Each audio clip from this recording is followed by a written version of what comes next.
from your armchair. I know you talk about the steel like nothing compares. Why don't you tell it to somebody else who just cares? I don't care to know your state of affairs. Skeptical that that's your real. I don't wanna kiss your feet. I don't wanna say your sweet. I don't wanna kiss your feet. Don't like the way you're looking at me.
leave you right now. I wanna leave you right now. I wanna leave you. I wanna leave you. I wanna leave you. I wanna leave you. I wanna leave you right now. I wanna leave you right now. I wanna leave you. I wanna leave you.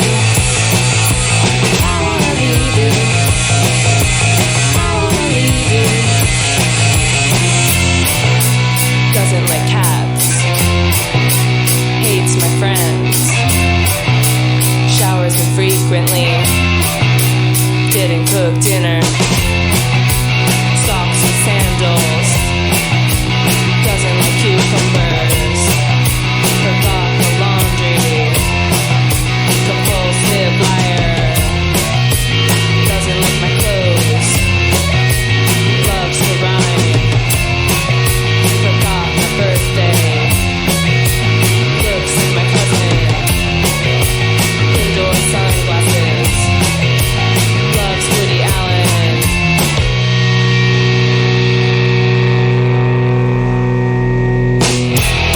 I wanna leave you right now. I wanna leave you right now. I wanna leave you. I wanna leave you.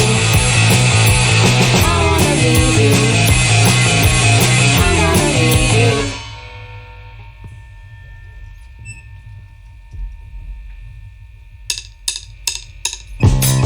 I'm having fun. We're having fun. We're having fun. It's all fun here. She's having fun. We're having fun. We don't need to get out of here. I'm having fun. We're having fun. We're having fun. And the gang's all here. We're having fun. We're having fun. We're having fun. We're having fun. We're having fun.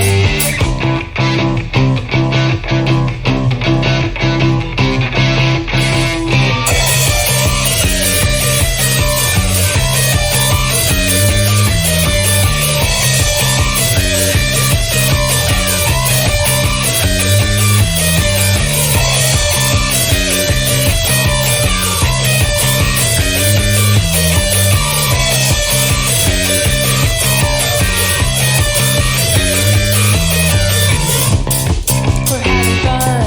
We're having fun. We're having fun. It's all fun here. We're having fun. We're having.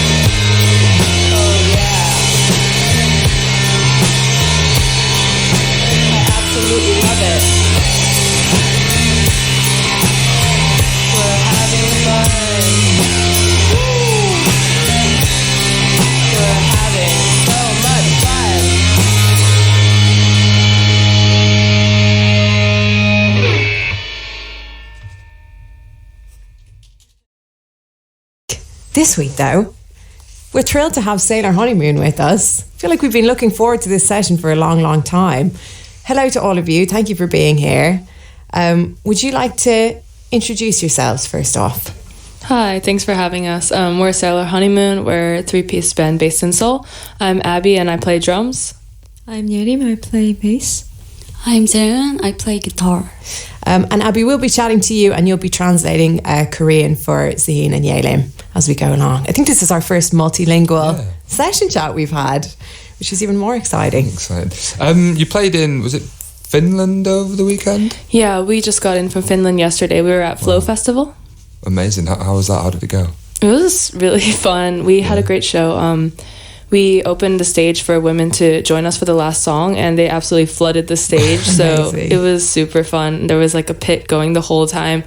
It was our first 360 stage, so yeah, we had a great time. 360? Yeah. Whoa. So you had people coming at you from all angles. Yeah. Yeah. The mosh pit was directly behind me, which is like so sad, but I saw a lot of videos. Did anyone like ask to play the instruments? Did anyone join in or anything? Or Sort of. Someone unplugged Yadim's bass on accident, so added a new flavor to the song. You brought some zines with you, which are really cute, and they explain a little bit about what the three of you are into, your different tastes. I know one of you has a cat. Just like a little nice introduction. we're here to talk about the music, Deb. Not Fine. We'll talk the about the cats. music. But yeah, it just made me curious to hear more about how you guys met, because obviously you've got the similar music tastes. But yeah, could you tell us your origin story? Sure. So me and Jen met like at a venue in Seoul called Sengi Studio, where I was working as a videographer and photographer, and she was working as a DJ. And I don't know, like the scene's not that big, like the underground scene in Seoul. So I think a lot of people know each other, and we would see each other a lot there. And when we were starting the band, we were just inviting like different women musicians to come join the jams, and really anyone we could think of, we would just be like, hey, you want to come? And I didn't know Jan was so into rock music and stuff, because her DJing was so cool. I thought that was her main thing. But we started playing together and realized we had a lot of like common music taste. Mm-hmm. And then we met Yerim later through another mutual friend. Basically, people just knew our music taste and were like, you guys seem similar. So they kind of helped bring us together, which was nice. It's meant to be. What were some of those bands? Well, Jan's favorite band is OCs. So Yes. once she said that, I was like, oh, I thought, okay, this is different than what I thought. And like our first ever show, I think we covered Molly's Lips, the Nirvana version. And then we did Rebel Girl, and Peaches, Boys Want to Be Her. So Nice. like that kind of solidified some of our first influences. But yeah, there's tons more, of course. Yeah. And You go. I was going to ask about the scene and what it was like in Seoul. Yeah, I think it's very community oriented. Like, as I said, it's not super big. At least, I guess it depends how you define it. But the people that we mostly play shows with, like everyone pretty much knows each other. So it's kind of friendly, and it's fun to play with people that we know, see them at shows. And we all love going to live shows. I think that's another thing that really, like, we all have in common. Like, this whole tour, we've just been every spare moment, like, seeing other bands. And I think we all just love, like, live music especially. So it's something that we're always seeing each other at shows anyway in Seoul. Who have you seen on this? Who have you caught on this tour that you've really loved seeing live? We saw Amon the Sniffers, which was awesome, and we got to see them, like, meet them backstage. And I think Amy saw us dancing in the crowd because she kept pointing at us, so it was very thrilling. And then Jaeyeon had her first crowd surf at Turnstile 2 days ago. Wow. Yeah, both of them were crowd surfing. They were on the screen. It was pretty sweet. Yeah. That was, I think I've said that many a time that was a dream of mine, a bucket list to crowd surf To Turnstile. Sounds dangerous. It does not disappoint. But you guys are safe. You were okay. Yeah. So you formed, I guess you were saying, through the jamming scene and jamming as a band. When did you know, when you went from jams to like, right, okay, let's write some music from these jams? I think like we were having a lot of fun, so it kind of just made us want to keep going, and everything that happened to us was pretty much a pleasant surprise. So one of my friends who's a producer, who became our producer, had been talking to me about, like, let's start a label, like, just for creative purposes. And he offered, hey, why don't we just release your band's, like, single? Like, so that's how we ended up releasing Cockroach. And I think everything was just a small step that kind of came pretty naturally. We never had a grand plan, for better, for worse. And now we're really, like, grateful to be here. Yeah. Is that good records? Yeah, right. Mm-hmm. Yeah, and it's Luke Smith. Yeah, right. Yeah, who produced the album as well. Yes, he did. He's a really important part of our band too. So how did you come to meet with Luke? So in my work as a photographer, I also worked with a couple other bands, one band called Tenfei, and me and Luke actually both worked with Depeche Mode in different capacities. Wow. And so we met through, like, he was coming to Korea pretty often. His wife is Korean. And so his manager was like, hey, you guys worked with the same bands, like, maybe Abby can show you around, like, some concerts in Seoul. So we met immediately, got along super well, and just like talking too many like creative dreams of like making bands and like sending bands back and forth between London and Seoul, and just happened naturally from there. Amazing. You mentioned when you were sort of immersed in that like music community before you guys properly formed the band in Seoul, that like you were interested in getting women involved and, you know, getting women up on stages. Like that kind of interaction is a big part of your live shows. Is that something that you try and do to be a bit transgressive? Is it like more difficult for women in Seoul to get into playing the kind of music that you're playing? 서울에서는 여성들이 우리 같은 음악 하는 게 더 어렵나요? 아니면 약간 그 무대에 올라가는 게 어떤 효과 있는지, 그러니까 왜 하는지? 서울에서도 어렵다기보다는 그래도 다들 즐기고 싶어 하는데 약간 눈치 보면서 안 올라가는 사람도 있긴 해요. 근데 저희 무대 할 때 보면은 그래도 여자분들 올라오세요라고 저희가 먼저 외치기도 하고 또 안전한 슬램존을 만들려고 하기도 하고 있어서 이제 그런 운동들이 조금씩 보이고 있는 것 같고요. 그리고 또 저희 말고도 다른 동료 여자 밴드들도 그런 시도들을 하고 있는 것 같아요. I'm gonna try to remember everything. So basically, like, rather than it's necessarily difficult, I think people are always watching to see what other people think of them. So we kind of wanted to give an opportunity first and sort of invite people in. So maybe someone does want to go on stage, but they're not necessarily going to go unless you kind of extend the hand first, especially with women, especially maybe in Korea, where like kind of caring about other people's impression of you is pretty important for politeness. And so we really wanted to give them the opportunity, and also we really want to make like a safe place for people to mosh, because moshing is also a little bit different in Korea and it's less commonplace. And so those are two things that we're kind of really, I don't know, doing a little bit of action around, like making a safer slam pit at our concerts, and then also, extending opportunity for women to kind of get on the stage. Yeah, that's fascinating. Right, should we get into this session then? Sure. Let's do it. Sailor Honeymoon, live for New Music Fix Daily. We are back in the live room with Sailor Honeymoon. Very excited for part 2. Congrats as well.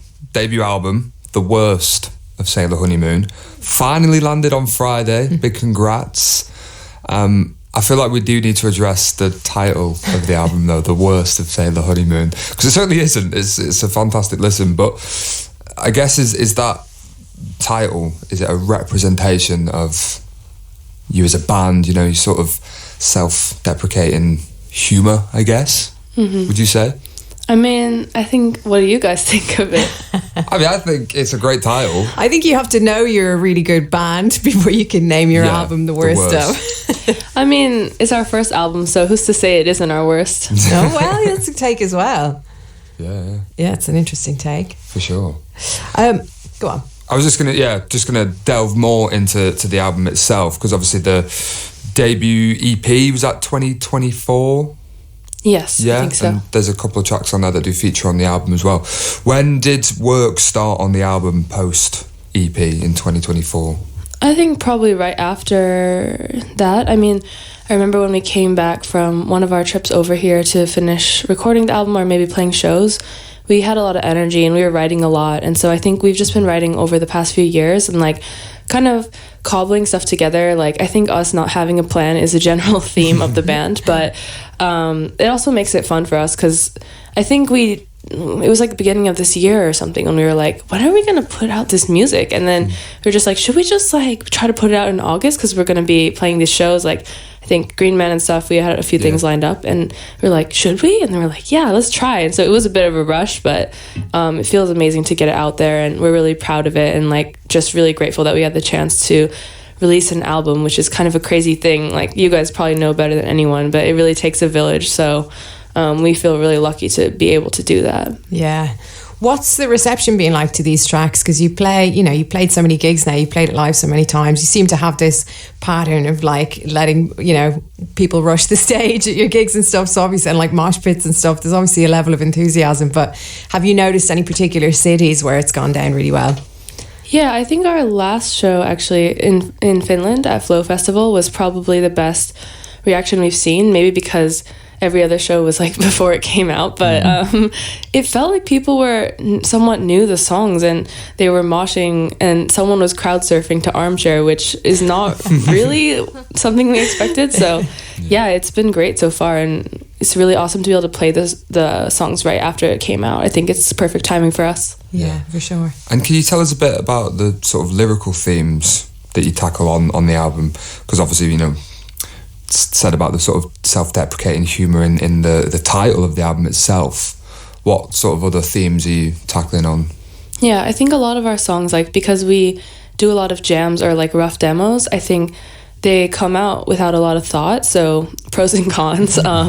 But for us, a pro is just that, like, they're really things that we're thinking about on a daily basis, whether that's mundane or more serious. And so I think a lot of the lyrical themes address things in different ways, but they all come from a pretty honest place, whether one of us shouted it out during a rehearsal or something we jotted down at home and showed to each other.